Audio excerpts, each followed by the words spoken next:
నేను నా కళ్ళారా చూశాను. ఫస్ట్ కడియం ప్రాజెక్ట్, నేను ముఖ్యమంత్రిగా ఉన్నాను, వరదలు వచ్చాయి. గేట్ సరిగా ఆ రోజు మా వాళ్ళు మెయింటైన్ చేయలేకపోయారు. వరద వస్తే గేట్లు తీస్తే గేట్ రాలేదు. గేట్లు రాకపోతే ఆ నీళ్ళన్నీ కూడా ప్రాజెక్టు పైన ప్రవహించాయి. పెద్ద పెద్ద చెట్లు, అటవీ ప్రాంతం అది, చెట్లన్నీ వచ్చాయి. ఆ చెట్లన్నీ కూడా ఆ ప్రాజెక్టు మీద దూకెళ్లే పరిస్థితికి వచ్చింది.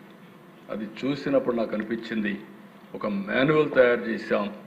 అప్పటి నుంచి గేట్లు ఎట్లా మెయింటైన్ చేయాలి, డ్యామ్ ఎట్లా మెయింటైన్ చేయాలి, మెయింటెనెన్స్ ఎట్ట పెట్టాలని అన్ని వర్కులకు కూడా డబ్బులు పెట్టి అక్కడి నుంచి ఒక మాన్యువల్ తయారు చేశాం. అలాంటిది 5 సంవత్సరాలు మొత్తం ఇవన్నీ కూడా మెయింటైన్ చేయకుండా చాలా ఇబ్బందులు కలిగిస్తే మొన్న తుంగభద్ర డ్యామ్ 33 గేట్లు దెబ్బతిన్నాయి. ఆ 33 గేట్లన్నీ కూడా ఇక్కడ కన్నయ్య ఉంటే పంపించాం. ఆయన అడ్డంబడి మొత్తం అని చేశాడు. అయినా కూడా 22 టీఎంసీ నీళ్లు పెట్టుకోలేకపోతున్నాం. నెక్స్ట్ సీజన్కి అవి కూడా పూర్తి అవుతాయి.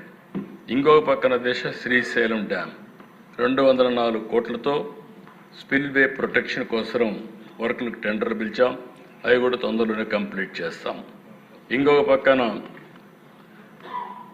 మన కాటన్ బ్యారేజ్, ఇక్కడ కూడా మీరు ధవళేశ్వరం 150 కోట్లు ఖర్చు పెట్టి అక్కడ కూడా గేట్స్ అవన్నీ రీప్లేస్ చేయాలి, అవన్నీ కూడా చేస్తాం. గుండ్లకమ్మ పూర్తి చేశాం. సోమశిల ఇది కూడా రిపేర్లు ఉన్నాయి, గేట్స్ ఇవన్నీ కూడా, అవి కూడా నెక్స్ట్ సీజన్కి అంతా పూర్తి చేస్తాం. ఇవన్నీ కూడా చేసే దిశ ఈరోజు మీరు చూసినప్పుడు వీళ్ళు చేసినన్నీ కూడా భయంకరమైన పనులుంటే అవన్నీ పూర్తి చేస్తే బుడమేరు ఒక పిక్చర్ ఇది. ఆ తర్వాత మిగిలినటన్నీ కూడా వీడ్ రిమూవల్, జీడిఎస్. ఇంకొక పక్కన ఆ పక్కన చూస్తే కాలువ ఇప్పటికీ ఒక సాటిస్ఫాక్షన్ లేదు, ఇంకా చాలా చేయాలి. ఇవి ఓవరాల్గా చేసిన పనుల అధ్యక్ష. ఇంకొక పక్కన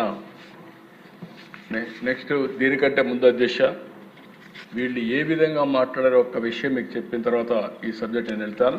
ఒక వీడియో వీడియో ఇది చూస్తే మీకు ఏ విధంగా మాట్లాడారు, ఎట్లా చేశారు ఒక ఐడియా వస్తుంది.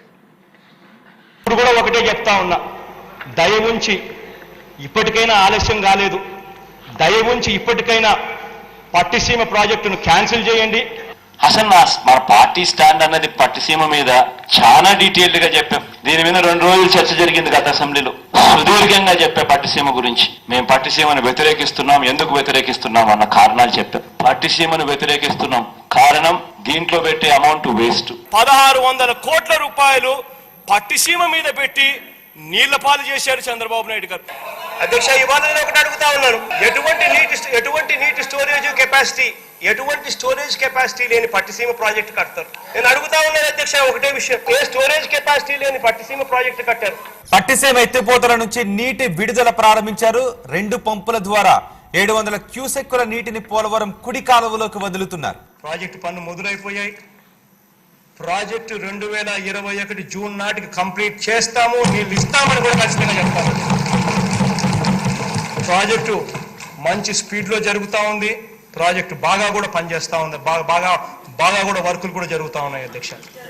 ఈ ప్రాజెక్టును ఖరీఫ్ 2022 నాటికి నీళ్ళు ఇచ్చే పరిస్థితి తీసుకొని వస్తానని కూడా ఖచ్చితంగా కూడా చెప్తా ఉన్నాను అధ్యక్ష. ఆ అవరోధాలన్నీ కూడా అధిగమించి ఈ ప్రాజెక్టును 2023 ఖరీఫ్కు కల్లా ఈ ప్రాజెక్టు పూర్తి చేస్తామని చెప్పి చెప్తా ఉన్నాం.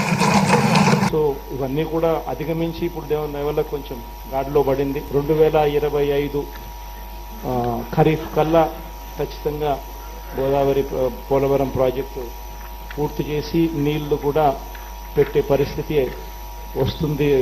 జూలై ఆగస్టులో ఆ వరద 2025 జూలై ఆగస్టులో